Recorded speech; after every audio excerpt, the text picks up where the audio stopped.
ഒരുപാട് പേർക്ക് ഇപ്പം ബൈക്ക് ഇല്ലാത്ത ഒരാൾക്ക് ഒരു ബൈക്ക് എടുക്കണം.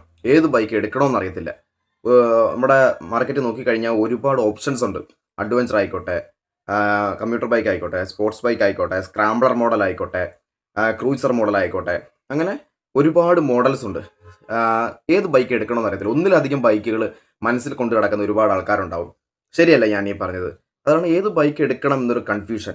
ചിലർക്കാണെങ്കിൽ ചില ബൈക്കിൻ്റെ ലുക്ക് ഇഷ്ടപ്പെടും, ചിലർക്ക് മൈലേജ് ഇഷ്ടപ്പെടും, ചിലർക്ക് സൗണ്ട് ഇഷ്ടപ്പെടും, ചിലർക്ക് അതിൻ്റെ പവർ ഇഷ്ടപ്പെടും.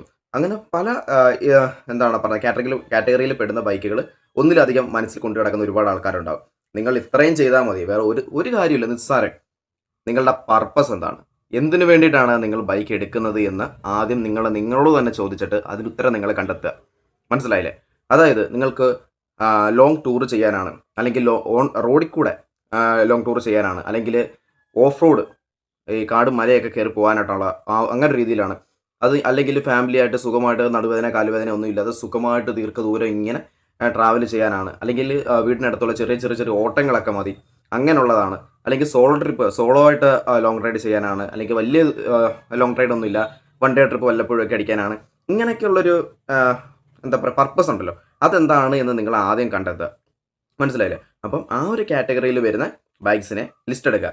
എന്നെ സംബന്ധിച്ച് ഞാൻ ലോങ് ടൂർ ചെയ്യുന്ന ഒരാളാണ്. എന്ന് വെച്ചാൽ ഓഫ് റോഡ് ചെയ്യുന്നില്ല എന്നല്ല. നമ്മൾ ലോങ് ടൂർ ചെയ്യുമ്പോൾ മുന്നിൽ വരുന്ന ഓഫ് റോഡ് എന്താണെന്ന് വെച്ച് കഴിഞ്ഞാൽ അതിനെ അതിജീവിക്കണം. അതിന് പോകുന്നൊരു ബൈക്ക് എനിക്ക് വേണം. മനസ്സിലായല്ലേ?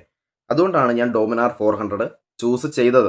ഇപ്പം വേറെ ഒരുപാട് ഓപ്ഷൻസ് ഉണ്ട്. ഇപ്പം ടി വി എസിൻ്റെ RTX എന്ന് പറയുന്നൊരു മോഡൽ ഇറങ്ങിയിട്ടുണ്ട്, അഡ്വഞ്ചർ. എനിക്ക് ഒരുപാട് ഇഷ്ടപ്പെട്ടു സാധനം. 300 cc ആണെങ്കിലും അതും ഡൊമിനാറിനെ പോലെ തന്നെയുള്ള അത്രയും പവർ ഇല്ലെങ്കിൽ പോലും എനിക്ക് ഒരുപാട് ഇഷ്ടപ്പെട്ട ഒരു മോഡലാണ്. അപ്പോൾ നമ്മുടെ പർപ്പസ് എന്താണോ അതനുസരിച്ചുള്ള വണ്ടികൾ വേണം എടുക്കാൻ. അപ്പം നമുക്കിപ്പം എന്താ പറയുക ഓഫ് റോഡ് ചെയ്യാൻ ഇഷ്ടമാണ്. പക്ഷേ നമുക്ക് ഇഷ്ടപ്പെട്ട വണ്ടി R15 അല്ലെങ്കിൽ ഡൂക്കോ RTR അങ്ങനെയൊക്കെയുള്ള, അല്ലെങ്കിൽ മീറ്റോർ 350 അങ്ങനെയൊക്കെയുള്ള ഏതെങ്കിലും ബൈക്കുകളാണ് നമുക്ക് ഇഷ്ടമെങ്കിൽ നമ്മുടെ പർപ്പസിന് അത് മാച്ച് ആവത്തില്ല. അപ്പോൾ നമുക്ക് ആ വണ്ടി എടുത്ത് ആദ്യത്തെ ഒരു എന്താ പറയുക ഒരു ഇതേ കാണത്തുള്ളൂ, സന്തോഷമേ കാണത്തുള്ളൂ. പിന്നെ നമ്മുടെ പർപ്പസിന് അത് പറ്റാതെ വരുമ്പോൾ നമ്മൾ ആ വണ്ടി വെറുക്കും, അല്ലെങ്കിൽ വണ്ടി എവിടെയെങ്കിലും മാറ്റി വെക്കും, അല്ലെങ്കിൽ വണ്ടി സെയിൽ ചെയ്യും. അതേപോലെ തന്നെ ഡോമിനാർ 400 എടുത്ത് ഒരുപാട് ആൾക്കാരെ നിങ്ങൾ OLX കയറി നോക്കണം.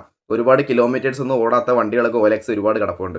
മനസ്സിലായില്ല? അത് വണ്ടിയോട് ഉള്ള ഒരു ഇഷ്ടം കൊണ്ട് എടുക്കുന്നതാണ്. പക്ഷേ അവരുടെ പർപ്പസിന് ആ വണ്ടി മാച്ച് ആവത്തില്ല. കാരണം 10-20 കിലോമീറ്റർ മൈലേജ് കിട്ടത്തുള്ളൂ.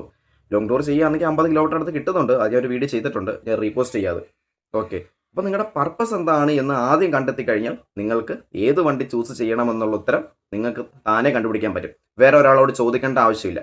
മനസ്സിലായില്ലേ?